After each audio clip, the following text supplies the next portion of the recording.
Hi everyone and welcome back.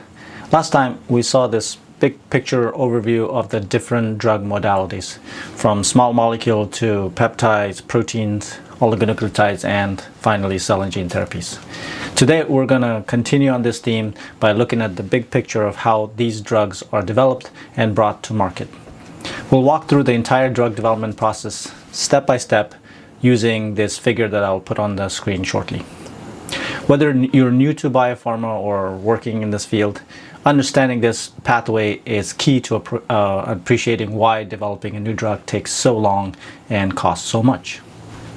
The process of bringing a new therapy to patients isn't just about finding a promising molecule.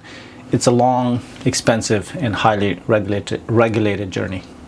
As you can see from this figure, development spans across basic research, discovery, preclinical work, clinical trials, regulatory review, and finally manufacturing and post-market monitoring.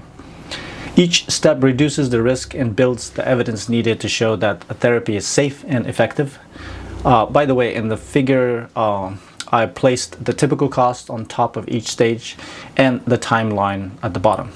That way, as we go along, you'll get a sense of not just the science, but also the scale of investment and time it really takes to bring the discovery all the way to drugs a patient can actually take. Before drug discovery even begins, basic research plays a critical role. Academic labs at universities and research institutes connect the dots, linking a biological effect to a pathway and then that pathway to a disease. And that can take anywhere between 1 to 5 years. The next stage of this drug discovery then builds on these insights to find ways to modulate that pathway or intervene in the disease process. During this time, which can take anywhere up to 5 years and many millions, scientists explore thousands of compounds, screening them rigorously and selecting a few of the most promising candidates to move forward.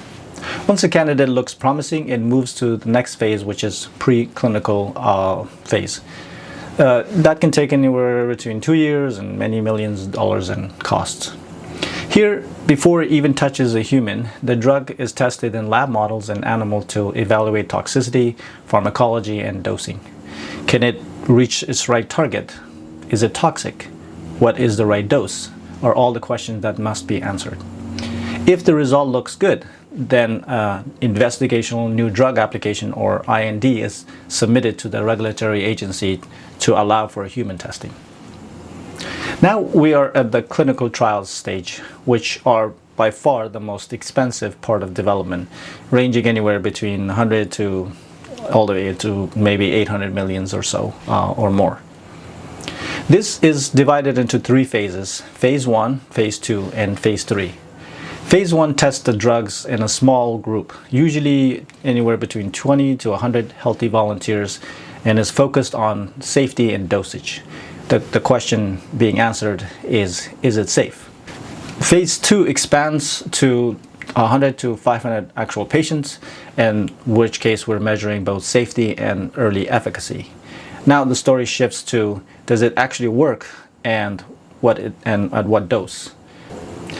Phase 3 now is expanded to many thousands of patients, providing the definitive data on efficacy, safety, and comparison to existing therapies.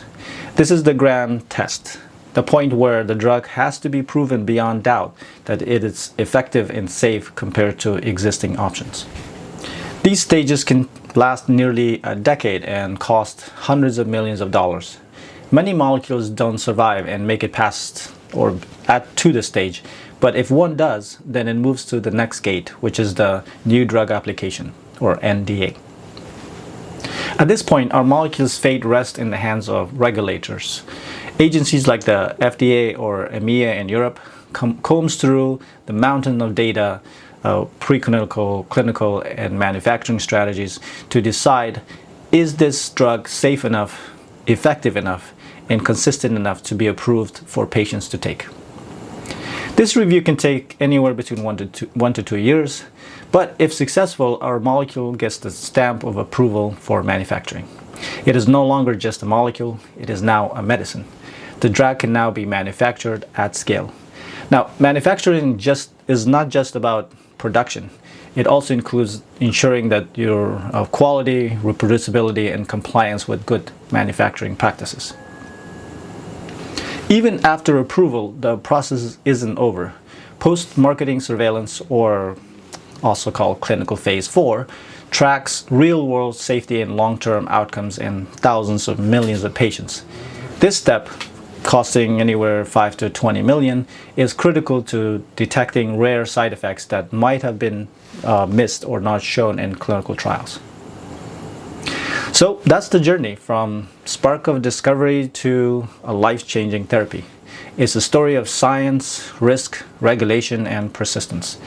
And it explains why developing new medicines can take anywhere between 10 to 15 years and millions of dollars to bring to market. I hope this figure makes it clear why drug development is so challenging, but also why rigorous analytics and innovation are critical to help shorten this timeline and reduce cost, while also ensuring that the highest standard of quality and patient safety is met. That's all for this video. In the next couple of videos, I'd like to delve deeper into each of these phases of the drug development journey to explore what really happens at that stage. I hope you can join me in the next video. Thank you. Have a good one.